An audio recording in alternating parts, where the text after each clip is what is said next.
Ok, bueno, muy buenos días. Mi nombre es Carolina Barroso. Este trabajo lo hice en compañía de la profesora Alba Zulay Cárdenas. El tema que escogimos fue crowdlending y crowdfunding, el camino de los emprendedores. Hacemos parte de la Universidad Tecnológica de Bolívar del Semillero de Investigación de Transformación Digital. Bueno, en esta agenda encontraremos una parte introductoria, perspectiva metodológica y teórica, las conclusiones y las referencias. En la parte introductoria tenemos que la tecnología ha permitido que aparezcan alternativas de inversión y financiamiento que se orientan a disminuir los costos financieros y el acceso al crédito por parte de las MIPYMEs. En el tema de crowdlending y crowdfunding, el crowdfunding es un fenómeno que está creciendo de una manera exponencial y que el crowdlending es la fuente de crowdfunding más importante en términos de fondos recaudados debido a la drástica reducción de los costos fijos permitidos gracias a la fintech y la creciente falta de confianza del sector bancario por parte del público. Es así como en nuestra búsqueda de información nos basamos en la pregunta ¿qué es el crowdfunding y el crowdlending? Y cómo estos pueden ser empleados como fuente de financiamiento opcional por los emprendedores. Con base en una revisión metódica de literatura, realizamos una búsqueda preliminar con bibliografía en Scopus, Google Scholar y ProQuest, donde hicimos una depuración con palabras claves como eran el fintech, crowdfunding, crowdlending, emprendedores y financiación. Dentro de esta depuración encontramos conceptos que son un poco más sencillos de entender en base al crowdlending y al crowdfunding. Por parte del crowdfunding, tenemos que este comienza con el artículo The Rise of Crowdfunding y continuó con el uso y difusión en 2009 de Kickstarter, una plataforma líder mundial en este método. Teniendo en cuenta el crowdfunding, algunos autores lo definen como una técnica de captación y de recaudación de fondos llevada a cabo a través de Internet, en la que muchas personas interesadas en un mismo proyecto aportan una cantidad de dinero más o menos pequeña para financiarlo. En relación directa con el crowdlending, se puede decir que este modelo de préstamos establecidos en financiación colectiva está encaminado tanto a empresas como a personas. Para las empresas se conoce en sus siglas en inglés como Peer-to-Business Lending o P2B Lending. Entre tanto, el modelo que se aplica para préstamos entre personas se conoce como Peer-to-Peer y P2P Lending. Asimismo, estos mecanismos son utilizados principalmente por emprendedores para la financiación de sus nuevos negocios sostenibles y eficientes. ¿Por qué es tan importante este crowdlending y crowdfunding? Porque tenemos que recalcar que para conseguir un desarrollo sostenible en una triple dimensión económica, social y ambiental, debe haber un ecosistema formado por emprendedores sostenibles, cuyos proyectos sean económicamente viables, respeten el medio ambiente y sean socialmente equitativos. Pero además deben existir adecuados marcos regulatorios de políticas públicas y suficientes recursos financieros que permiten llevar a cabo estos proyectos. Es así como de esta manera toma relevancia el hecho de que el emprendedor hoy en día tiene a disposición fuentes de financiación diversas, traducidas en productos financieros tradicionales y los modernos, como el crowdfunding. Por ello, es importante investigar otras alternativas de financiación al fin de comprenderlas, divulgarlas y utilizarlas apropiadamente. En este caso, nos basamos en el crowdlending y el crowdfunding. Bueno, dentro de las características tenemos que son muy amplias, pero las que más destacan y las que son más evidentes para los consumidores y para los creadores de estas plataformas es que el crowdfunding facilita mucho más la financiación. Es mucho más accesible para un emprendedor obtener un préstamo por medio del crowdfunding que acceder a un banco, pues porque muchas veces estos colocan muchas trabas o no es el resultado que ellos esperan. Entonces, también este permite al emprendedor aprender el valor de su proyecto, no obtener migajas, por decirlo de alguna manera, de lo que ellos esperan obtener. Entonces, el crowdfunding puede aliviar los riesgos de ofrecer garantías personales para la financiación bancaria. También los fondos se obtienen de la multitud en línea, sin intermediarios financieros. Es importante recalcarlo. Y en caso de que existan los intermediarios, estos cobran tasas a los recaudadores de fondos, mientras que los fundadores no están obligados a pagar las tasas a la plataforma. Y que estas últimas no captan depósitos al público. Siguiendo en esta línea, el crowdlending tiene unas características mucho más específicas, que se dividen entre rapidez, Estos préstamos se dan entre 2 y 4 semanas. Complejidad es importante tenerlo en cuenta porque aquí se analiza la solvencia actual de la empresa y existe una formalización sencilla del préstamo, como lo mencioné anteriormente. Los costes, existe una comisión de apertura entre el 1.5 y un 3.5%. Las condiciones de intereses que paga el promotor varían entre un 4% y un 10% de manera anual, no mensual. Y la relación aportador y promotor, el prestamista no interfiere en la gestión de la empresa, puesto que las garantías personales o reales en función del nivel existen para la solvencia del prestamista. Eh, Asimismo, dentro de esta línea tenemos que existen diferentes variantes, tanto del crowdfunding como el crowdlending.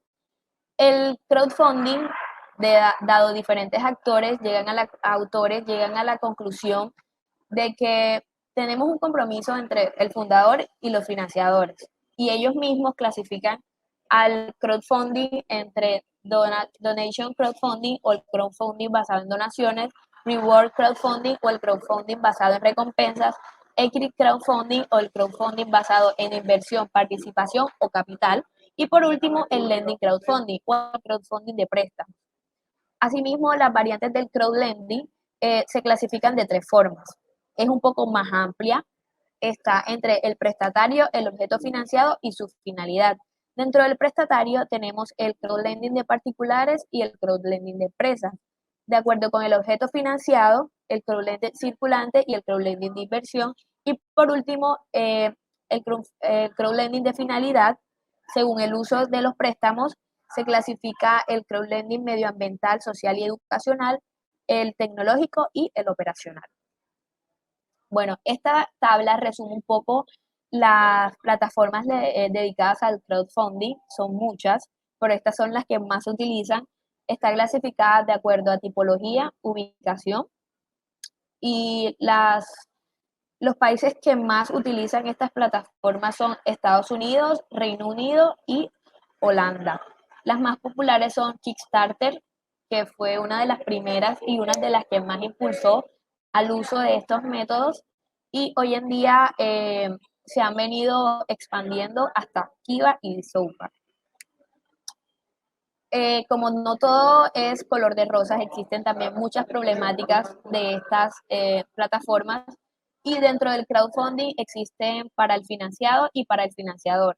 Para el financiado existe evidencia de que el problema de las plataformas cobran una comisión sobre el monto recaudado, y para el financiador que existe la posibilidad de que la plataforma o el proyecto sean fraudulentos. Por ende, es recomendable que si se va a utilizar esta plataforma, sean, digamos, las más conocidas, sean personas de confianza, sean proyectos que ya han sido avalados por entidades públicas y privadas para evitar estos casos. En el lado del crowdlending, despliega ciertos inconvenientes derivados de los distintos campos del sector financiero, donde se tienen en cuenta las debilidades y los riesgos de Internet. Entonces, las tarifas predeterminadas. Realmente no existe una garantía en caso de un incumplimiento por parte del prestatario, como en el crowdfunding, a menos que exista una garantía otorgada por la propia ley en tales casos. El riesgo derivado de las plataformas. El riesgo de incumplimiento de los inversores puede llevar a cabo a los empresarios a creer que su proyecto podría no atraer capital y echarse para atrás y no seguir adelante con este proyecto. El riesgo de liquidez. Después de que un inversionista ha otorgado un préstamo, el inversionista experimenta un periodo de amortización muy lento, ya que se tarda un promedio de un año en recuperar un monto invertido más los intereses financiados. El riesgo de fraude, que dado que es en Internet, es muy probable que esto suceda. Los riesgos derivados de la experiencia del inversor, que si ha tenido una situación favorable, pues será mucho más fácil confiar, pero si ha sido desfavorable, puede pensar en las no garantías y en los riesgos que puede suceder. Y por último, en riesgo de ciberataque, la seguridad cibernética está un poquito relacionada con los riesgos de fraude y los riesgos de liquidez. Esta problemática es generalizada en Internet, y el personal de la fundación deberá trabajar duro en el tema de la estructura y el programa de computadora para evitar los casos de fraude. De acuerdo con los casos de fraude, de riesgos, de desventaja, existe una normatividad y una regulación en Colombia. Pues nos basamos en Colombia pues porque digamos que fue en donde estamos y era mucho más fácil tocar este tema. Entonces, el crowdlending se encuentra regulado en Colombia bajo el término de actividad de financiación colaborativa, bajo la modalidad de financiación colaborativa a través de valores representativos de deuda. Esto es desde el año 2018. Antes no existía una ley como tal que regulara esta normatividad. Entonces, la modalidad consiste en el financiamiento de un proyecto a través de la inversión de dinero por parte de los aportantes y la devolución del mismo por parte del receptor, más el interés que se detalle en los términos y condiciones de emisión. Las empresas del sistema financiero no deben ver a las plataformas del crowdlending como una amenaza, no, sino por el contrario como una oportunidad también para los emprendedores. A pesar de que existe una incursión de esta nueva alternativa y que la demanda de crédito sigue siendo elevada, por lo que resultaría conveniente una alianza entre los participantes para que esta demanda sea cubierta en la medida de lo posible.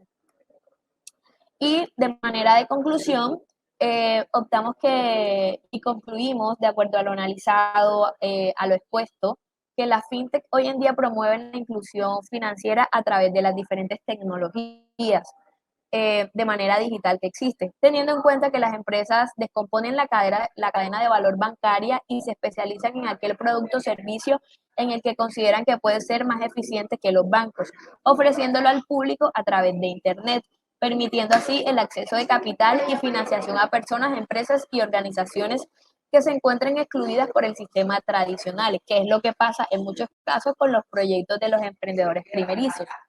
Dentro de la bibliografía revisada, es importante resaltar que las plataformas del crowdlending y el crowdfunding son las nuevas redes sociales, eso está claro, para los solicitantes de financiación y para los inversores, no solo para los emprendedores.